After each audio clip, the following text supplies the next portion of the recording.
kembali lagi di channel YouTube aku, GNU Family Life. Di video kali ini aku mau share cara menyimpan dan menghangatkan MPASI yang benar. Sebelumnya, bagi yang belum subscribe, silakan subscribe dulu. Nah, untuk mengetahui cara penyimpanan dan menghangatkan MPASI sangat penting ya, Mam. Sebaik apapun kualitas bahan yang dipilih dan sehebat apapun teknik memasakkan MPASI, tentu hasilnya kurang maksimal jika cara menyimpan dan menghangatkannya tidak sesuai. Jangan sampai kita sudah membuat MPASI yang berkualitas jadi kehilangan nutrisinya, dan parahnya lagi jika kita salah dalam menyimpan dan menghangatkan, bukan hanya mengurangi nutrisinya, malah bakteri yang datang menghampiri. Cara menyimpan MPASI yang benar menggunakan wadah atau food container terbuat dari plastik BPA free yang dilengkapi dengan tutupnya ya, Mam. Jangan menggunakan wadah yang berbahan kaca ya, Mam, karena rentan pecah mendadak, apalagi kita akan menyimpannya di dalam kulkas.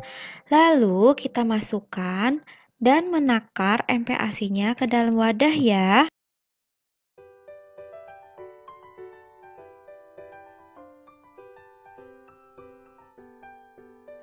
Pilih wadah yang berukuran kecil ya, Mam, sesuai dengan porsi makan baby. Ini aku takar sesuai dengan yang akan dimakan baby ya. Jadi satu wadah untuk satu kali makan. Kalau kita pakai wadah yang besar dan gak langsung kita bagi dan kita takar seperti ini, kita akan sering membuka dan menutup wadahnya. Jika kita membuka dan menutup wadahnya, bisa mengurangi kualitas MPASI-nya, Mam, karena suhu yang berubah-ubah. Kalau langsung kita masukin per porsinya seperti ini, lebih praktis, Mam. Jika baby mau makan, tinggal kita ambil dan bisa langsung kita hangatkan. Oh iya, sebelum kita masukkan ke dalam wadah, pastikan bubur MPASI-nya dalam keadaan dingin ya, Mam.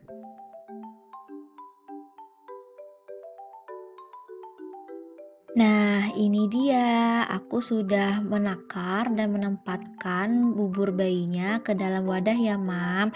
Dan kali ini aku menggunakan wadahnya dari Baby Safe. Insya Allah ini aman dan sudah ber-BPA free. Ukuran wadah baby safe food container ini 70 ml per kontainer ya. Jadi misal baby mom biasanya makan 90 ml per porsi, tinggal ditakar aja ya karena di sebelahnya ada takaran milinya juga. Nah, kalau udah, langsung kita masukkan ke dalam kulkas ya, Mam. Kita taruh di kulkas bagian bawah atau chiller, dan jangan lupa atur suhunya ke maksimal ya.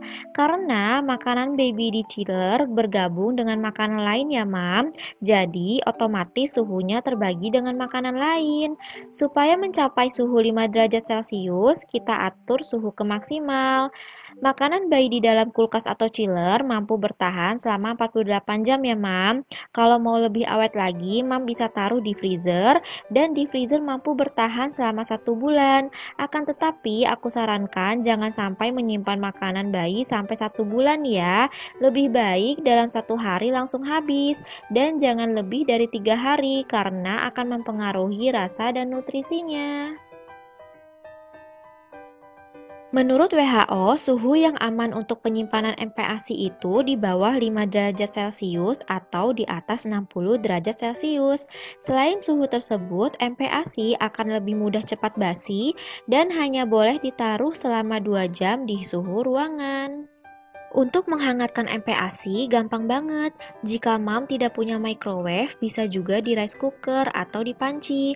Kalau di rice cooker, kita tinggal membuka tutup dan memasukkan wadah MPASI-nya ke dalam rice cooker.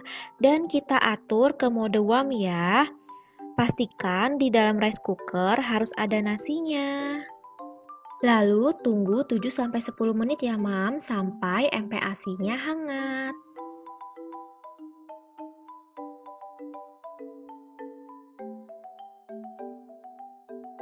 Lanjut ke cara menghangatkan menggunakan panci ya, Mam.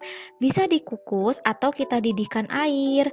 Jika air sudah mendidih, kita matikan kompor dan kita buka tutup wadah. Lalu masukkan wadah MPASI-nya ke dalam panci.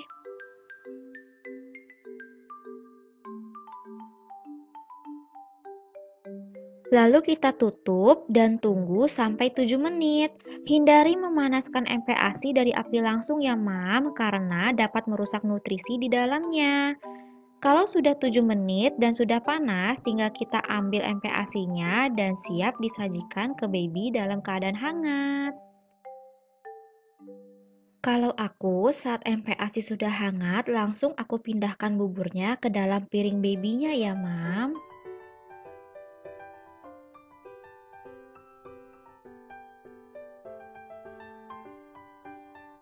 Mam bisa tambahkan keju dan lemak tambahan seperti minyak atau evo.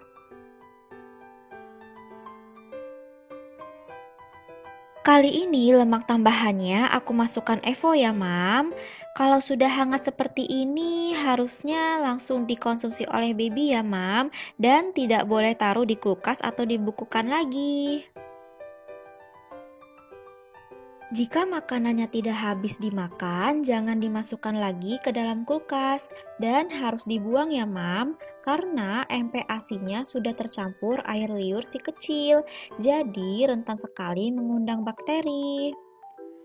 Oke Mam, sekian dulu video kali ini. Jika Mam suka video ini, jangan lupa tombol like-nya. Jika ada pertanyaan, silakan komen di bawah. Share dan subscribe channel ini agar aku selalu semangat untuk mengupload video menarik lainnya. Dan jangan lupa follow Instagram aku di @usifrisiani. Terima kasih.